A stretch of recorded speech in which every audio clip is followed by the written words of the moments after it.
Éramos 7 mujeres en un grupo de WhatsApp. Nos habíamos conocido a través de los blogs y de las cuentas de Twitter. Fue mi primera tribu. En este grupo de 7 mujeres, todas más o menos estábamos atravesando la búsqueda del embarazo y esta dificultad de la misma manera, salvo por una de ellas que ya tenía una hija. Ese fue mi primer contacto con la infertilidad secundaria. Hola, soy Maru Pesucci y estás escuchando mi podcast Estrogenadas.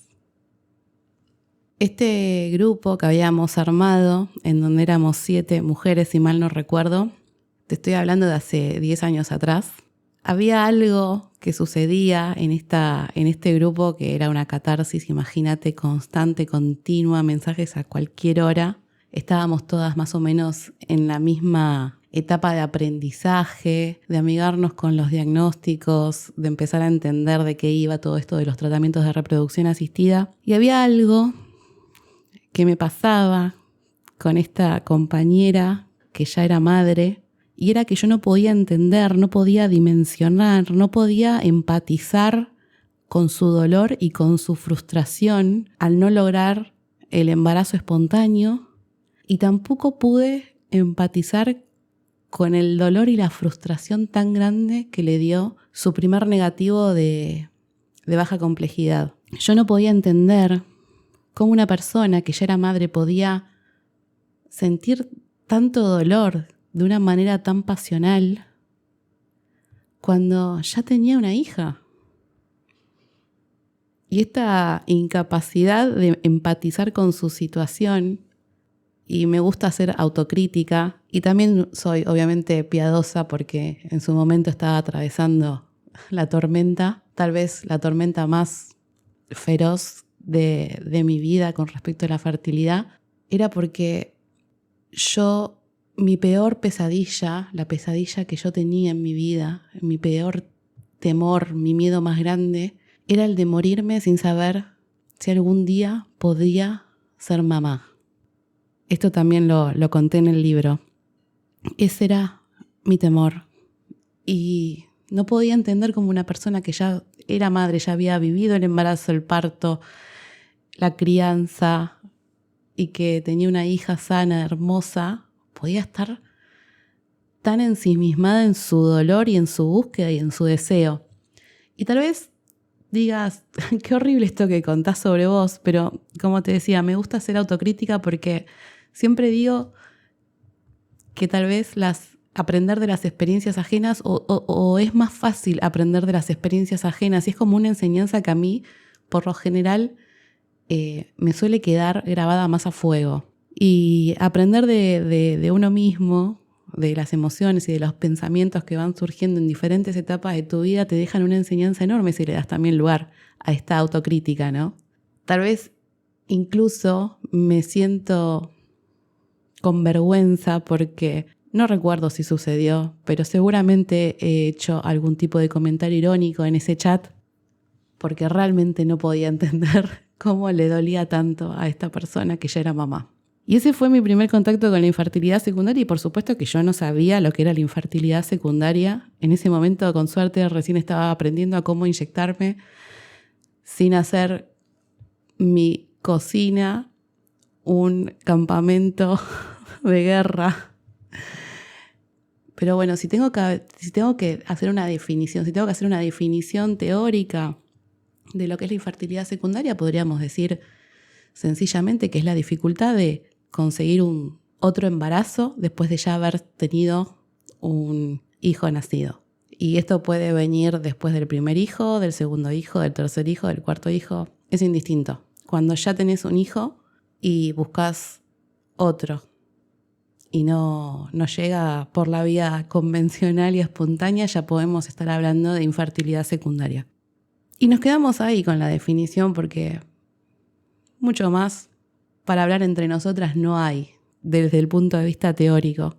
Ahora, desde el punto de vista de experiencia podemos decir un montón de cosas. Y justamente hoy estamos hablando de infertilidad secundaria porque dentro de los temas que me pidieron hablar, que yo les ofrecí un espacio para que me recomendaran temas que quisieran escuchar en el podcast, me sorprendió que el 80% de las de las sugerencias que me hicieron se trataban sobre infertilidad secundaria. La verdad que me sorprendió.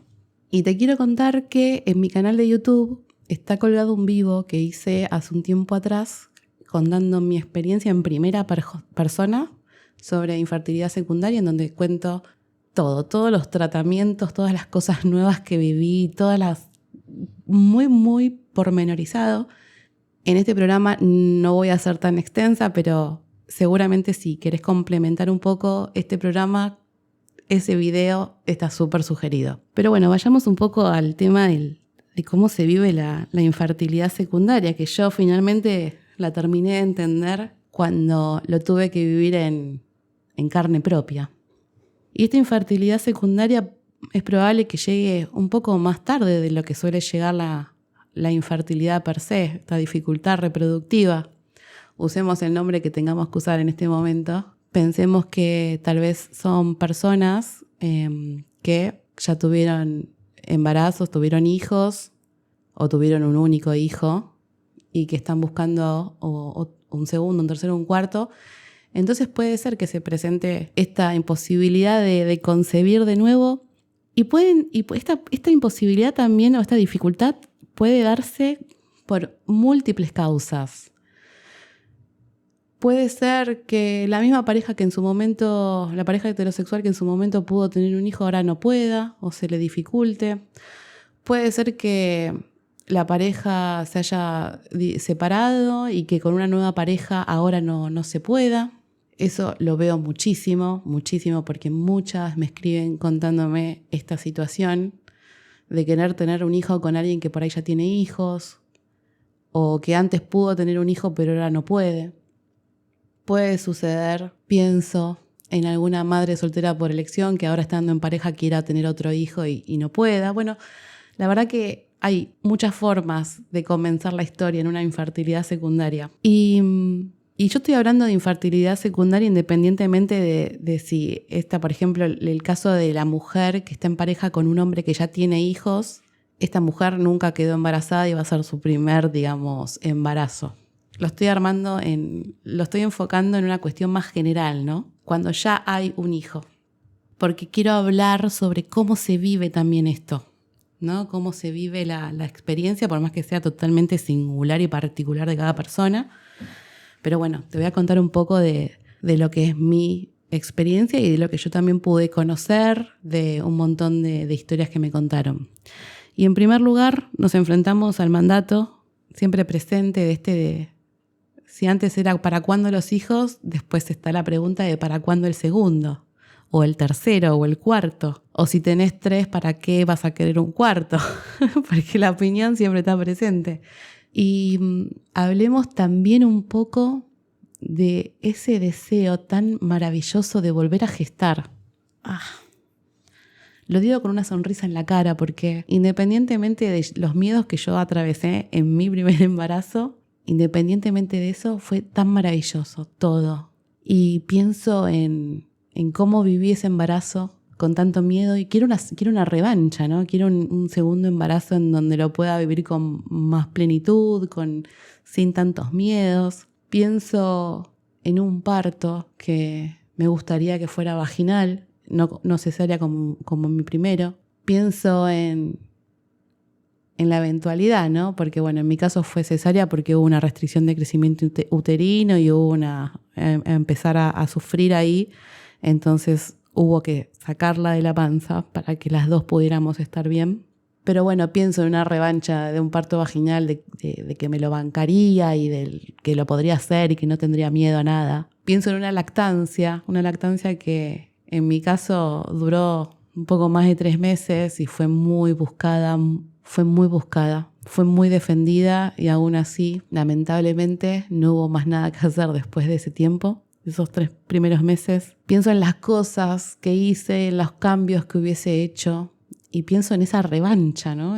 Digo, lo podría hacer mejor, tal vez si no hubiese estado tan estresada y tan preocupada por todo y condeno un poco a esa madre, esa puérpera que fui, sin compadecerme a veces por momentos, ¿no? Que era todo tan nuevo, me veo con más experiencia y digo, esto me podría salir mejor en una segunda vuelta. Definitivamente me podría salir mejor. Yo me siento mucho más capacitada para maternar ahora que hace 10 años atrás. Pienso en esas tetas que no pudieron ser. Y acá te estoy hablando de mi sentir, de mi pensar, de mi propio desafío, de mi propia imposición.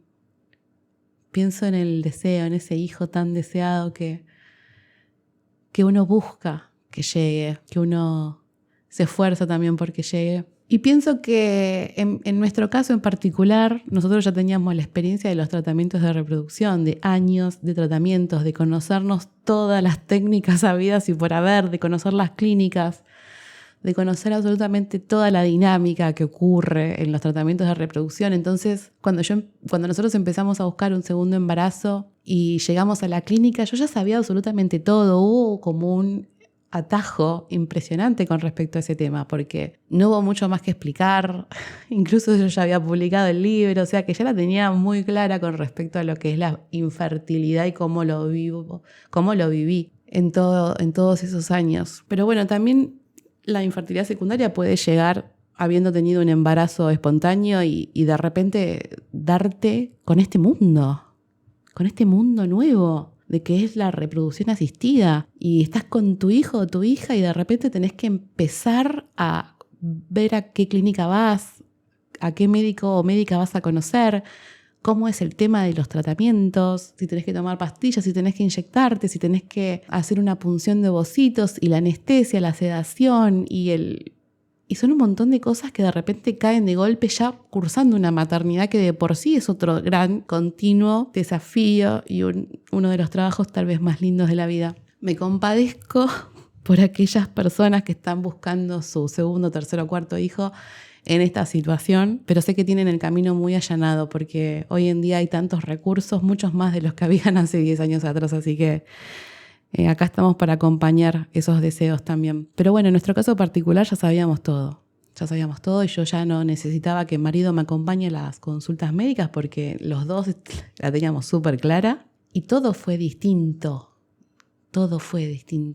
En cada tratamiento posterior a mi primer bebé, todo fue distinto, distinto en comparación a la primera búsqueda. Y lo que sí me empezó a pasar en algún momento, en alguno de los tratamientos, fue que claro, la maternidad es un trabajo de 24/7 y de repente el horario para aplicarme.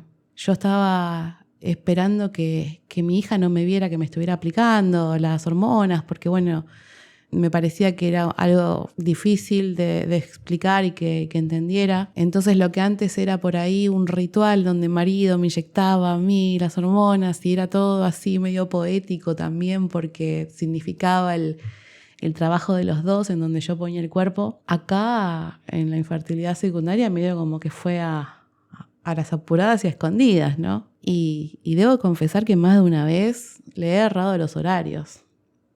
Y sí, pasa, porque se vive distinto. Ya la atención al mismo proceso no me fue tan intenso como en mi primera búsqueda. Pero bueno, eso es muy particular, esa fue mi propia experiencia. Pero tal vez una de las situaciones más complicadas y más fuertes que me tocó atravesar en infertilidad secundaria fue cuando mi propia hija un día puso su mano en mi vientre y me dijo, quiero un bebé acá. Voy a intentar no llorar porque lo recuerdo y un poco se me rompe el corazón. Y ella creo que tenía 3 o 4 años. Y yo me acuerdo que me puse en cuclillas, la miré y le dije que mamá y papá querían un bebé en la panza, pero que bueno, era un poco difícil y que necesitábamos la ayuda de los médicos para que nos ayudaran, como nos ayudaron a traerla a ella al mundo. Y esto lo cuento también en el epílogo del libro. Me río porque es realmente fuerte. Cuando dicen que los chicos entienden todo, y es muy probable que entiendan muchísimo, porque después de aquella vez, ella nunca más me volvió a tocar el tema. Y ahí fue cuando sentí por primera vez que si bien el deseo de tener un hijo tiene que caer en cabeza de los padres, de los adultos responsables que buscan tener un bebé, sentí una especie de vacío en la vida de ella. No puedo explicarlo muy bien. Yo soy la hermana mayor, tengo un hermano menor al que amo, y toda mi infancia, toda mi adolescencia, mientras vivíamos todos en la misma casa con mis padres, fue muy divertido tener un hermano. Hasta incluso cuando recuerdo las peleas, cuando estaba enojada y lo quería hacer llorar, le decía que era adoptado. Me río, qué niña mala que fui, pero es el día de hoy que nos reímos, yo le mando memes. Era la forma que yo tenía de hacerlo llorar a él. Y bueno, me causa gracia. Obviamente que es algo bastante horrible de hacer, no hay que hacerlo, pero digo, fue toda mi infancia súper divertida. Siempre tenía un compañero, un cómplice, alguien con quien hacer cosas, alguien con quien jugar, a quien molestar, y viceversa, ¿no? También él conmigo. Los viajes en auto, y yo pensaba, ella está sola. Y esa es la palabra que me aniquilaba, ¿no? Digo, ella está sola. Y por mucho tiempo vi eso. Vi la soledad, vi la ausencia de un par dentro de casa. Y me sentía muy culpable, ¿no? Y qué loco, porque en su momento me sentía culpable por no poder quedar embarazada, y ahora esa culpa que ya la había procesado y la había trabajado y la había aceptado, porque la situación nuestra era así, porque no solamente yo, sino también él tiene su diagnóstico y aporta a esta dificultad reproductiva, aparecía esta nueva culpa, ¿no? Esta nueva culpa de no poder darle un hermano o una hermana a mi hija, porque me sentía como en deuda. Me sentía en deuda con mi propio ideal de familia, y que tiene mucho que ver en cómo yo fui criada y cómo fue mi vida, cómo fue mi infancia, cómo fue mi adolescencia. Tiene mucho que ver con eso. Todo esto que te cuento también me ayudó a trabajar un poco esta sensación, esta emoción y este sentimiento que me surgía cuando pensaba en ella y su soledad. Y también llegué a pensar cosas como ella, cuando sea una adulta y marido y yo seamos dos ancianos, cómo ella sola va a tener que hacerse cargo de nosotros, estando sola, bancando todo ella sola. Yo seguramente cuando mis padres sean ancianos, mi hermano y yo vamos a trabajar en equipo para ellos. Y él se va a apoyar en mí y yo me voy a apoyar en él. Y ella no va a tener en dónde apoyarse. No le voy a dar un coequiper. Y por más que suene ridículo y tenga un montón de hilos como para ser analizado, estos pensamientos son las cosas que están ahí, latentes. Y a medida que ella fue creciendo, nunca se enteró de todos los tratamientos que hicimos. No fue intención de ocultárselo, pero la verdad que no me parecía que fuera necesario que ella tuviera que cargar con esto que nos pasaba a nosotros como pareja, ¿no? Y el hecho de esta dificultad para concebir. Y además todas las punciones de óvulos y las transferencias se dieron en horarios en donde ella estaba en el jardín o está en el colegio, entonces tranquilamente no tiene por qué vivirlo junto a nosotros. Y de todas maneras, a pesar de que ella no sabe todo esto, sí sabe su historia. Sí sabe su historia y sabe por qué. Se la conté. Ella una vez agarró un libro que es Historia de Familia, que tiene ilustraciones, y me preguntó y le expliqué y le explicaba lo que era el óvulo, lo que es el óvulo, lo que es el espermatozoide, cómo se unen, cómo el embrión que se forma queda en el útero de la mujer, y le expliqué todo. Y le pude explicar que ella llegó al mundo así también.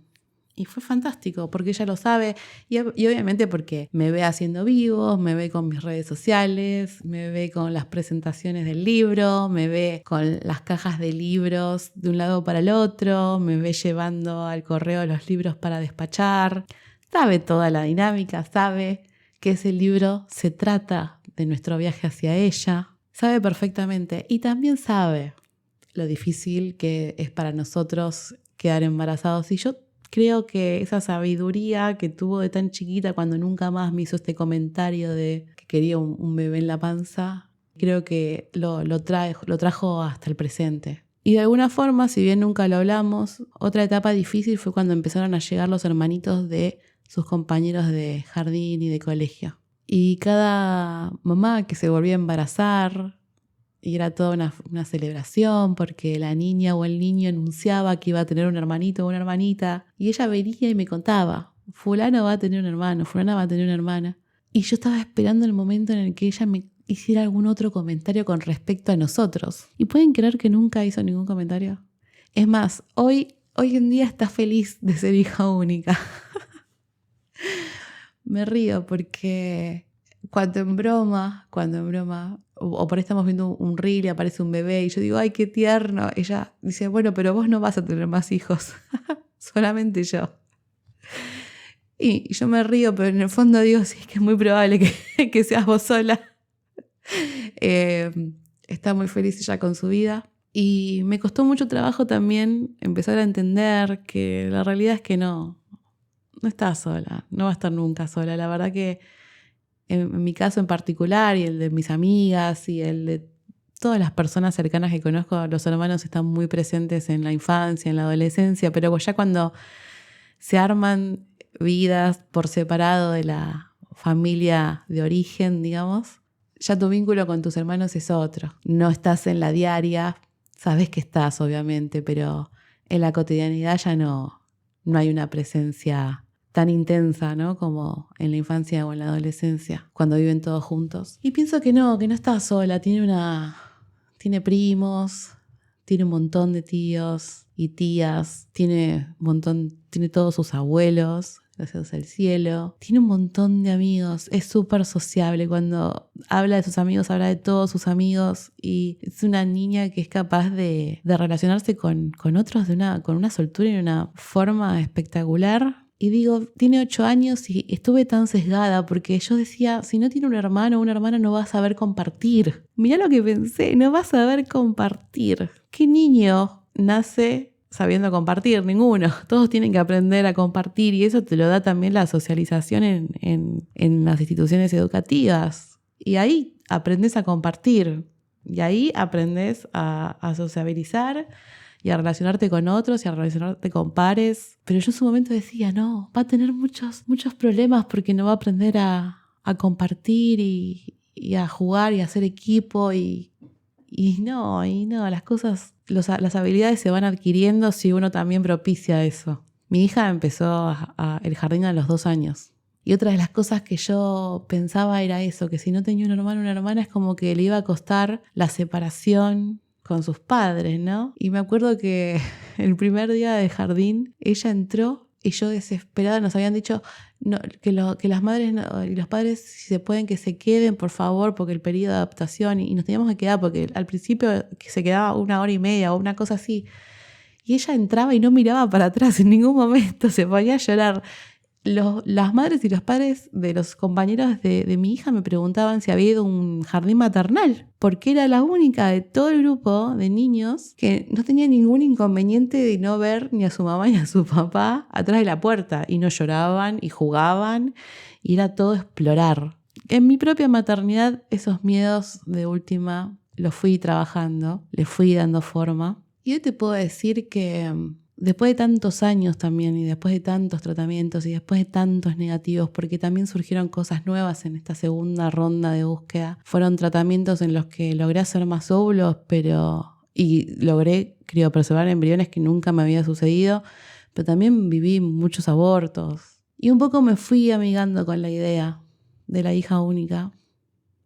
Me fui amigando no sin dolor, no sin un poco de duelo, no sin un montón de cosas que trae el hecho de este deseo vigente, pero de esta aceptación que a veces tiene que ser tan rotunda. Me parece que está bueno que dejemos este tema también para otro programa. Así que bueno, estas fueron algunas de las cuestiones relacionadas a la infertilidad secundaria y a mi experiencia personal. Me gustaría saber qué te pareció este programa, si hubo alguna cuestión de la infertilidad secundaria que te haya parecido como que no lo traté, o te gustaría escuchar mi opinión respecto a algo en particular, que me lo dejes en comentarios, que me mandes un mensaje, un mail. Me podés encontrar en todas mis redes sociales y como siempre te agradezco que estés del otro lado, y también quisiera agradecer todos los mensajes de apoyo en este nuevo proyecto de este podcast de Estrógenadas. Así que bueno, nos vemos prontito. Gracias por estar del otro lado.